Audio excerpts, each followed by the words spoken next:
Ku munsi w'ejo hashize hari tariki ya 14 Gicurasi mu mwaka w'2026 ubushinjacyaha bwasabiye umunyamakuru Ndahiro Valens Papi igifungo cy'imyaka 5 no gutanga ihazabu ya miliyoni n'ibihumbi 200 by'amafaranga y'u Rwanda. Ni mu rubanza yarezwemo n'umushoramari umushinja kumutukira mu ruhame ndetse no kumutangazaho amakuru y'ibihuha. Ubwo uyu mushoramari yajyanaga iki kirego imbere y'ubutabera, iki kirego kikaba cyarabaye mu mwaka w'2024. Ndaza kubabwira icyo kirego icyari cyo, hanyuma rero nze kubabwira nuko Ndahiro Valens Papi yagejejwe imbere y'umushinjacyaha ku munsi w'ejo, ndetse rero ndaza kubabwira buryo ki Ndahiro Valens Papi yireguye imbere y'umushinjacyaha. Ubwo rero uyu mushoramari yajyanaga ikibazo cye imbere y'ubutabera, baracyakiriye maze barakigenzura. Ku munsi w'ejo rero Ndahiro Valens Papi yitabye ubutabera maze ajya imbere y'umucamanza agerageza kuburana ibyaha yari ari gushinjwa n'uyu mushoramari. Ndahiro Valens Papi rero imbere y'ubutabera ari kumwe n'umwunganira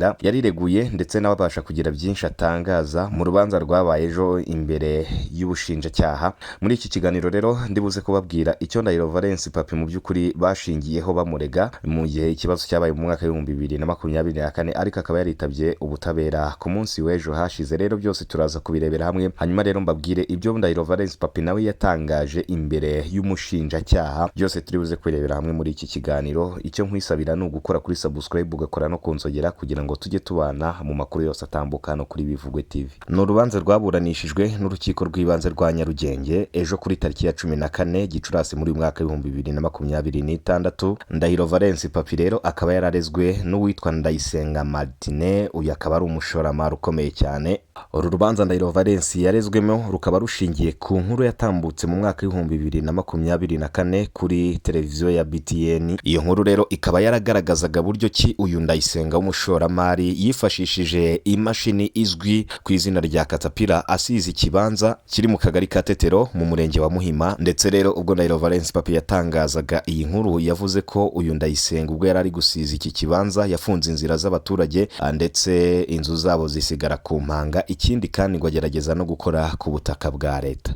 Nyuma y'iyi nkuru byaje guteza impaka, maze nyuma haza kubaho ibiganiro bibiri biyivugaho byatambutse kuri televiziyo ebyiri, maze rero Ndahiro Valens Papi akajya yitabira ibi biganiro nk'umutumirwa kugira ngo abashe gusobanura neza uko byagenze. Iyi rero akaba ariyo mpamvu umushoramari Ndayisenga yajyanye Ndahiro Valens mu rukiko amuziza ko yatangaje amakuru y'ibihuha ndetse akanamutukira mu ruhame imbere y'ubushinjacyaha. Ubushinjacyaha koko bwavuze ko muri iyo nkuru hari harimo amagambo y'ibitutsi, ndetse uyu Ndayisenga ngo akaba yaragereranyijwe n'ifuku ndetse n'ibindi bitutsi byagiye bigaragara muri iyo nkuru. Naho uregwa yahawe ijambo maze ahakana ibi byaha byombi, nuko imbere y'umushinjacyaha avuga ko ibitutsi nk'ifuku n'ibindi byavuzwe n'abaturage atari we wabivuze, ndetse anavuga ko imyaka 15 amaze mu mwuga w'itangazamakuru ataragerageza kugira umuntu atukira mu ruhame. Ndahiro Valens Papi yavuze ko yagiye gukora iyo nkuru ubwo yari amaze guhamagarwa n'abaturage bamubwira ko yitwa Ndayisenga ari gusiza ikibanza, ariko ari kugerageza gufunga inzira zabo ndetse n'inzu zabo akagerageza kuzisiga ku mpanga. Ndahiro Valens Papi nk'umunyamakuru yihutiye kujya gukora iyo nkuru,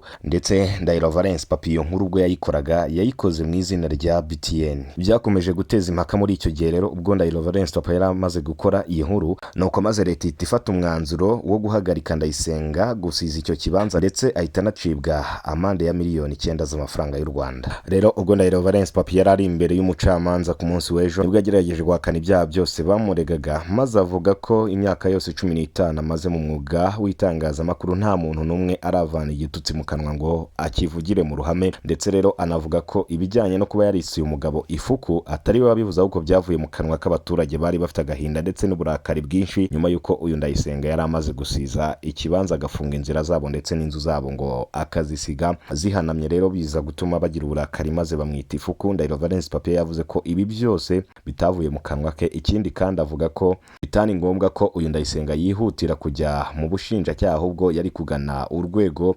rw'abanyamakuru bikorera RMC kugira ngo abashe gutanga ikirego ko Ndahiro Valens Papi yamukoreye amakosa uti kandi byari gukurikiranwa bigakunda, si ngombwa ko rero ngo yari kwihutira kujya imbere y'ubutabera. Rero byose bimaze kugenzurwa nibwo uyu Ndahiro Valens Papi ubushinjacyaha bwahise bumusabira gufungwa imyaka 5 ndetse akazanatanga ihazabu ya miliyoni 1,200,000 by'amafaranga y'u Rwanda. Gusa ariko bose bakimara kubumva ku mpande zombi bakimara kubumva ntabwo icyemezo cyahise gifatwa nyirizina, ahubwo ubushinjacyaha bwavuze ko buzatangaza umwanzuro wavuye muri uru rubanza tariki ya 12 Kamena muri uyu mwaka w'ibihumbi 2026 saa 8 z'amanywa. Byose rero tuzakomeza kubikurikirana tubibagezeho 5 kuri 5 kugeza igihe bazatangariza ibyavuye muri uru rubanza. Natwe rero tuzaturi tayari kugira ngo byose tuzabibagezeho. Kugira ngo rero uzabyumve neza, wibuke gukanda subscribe kugira ngo ukore no kunzogera maze inkuru izahita ikugeraho bitakugoye. Mukomeze kugira umunsi mwiza.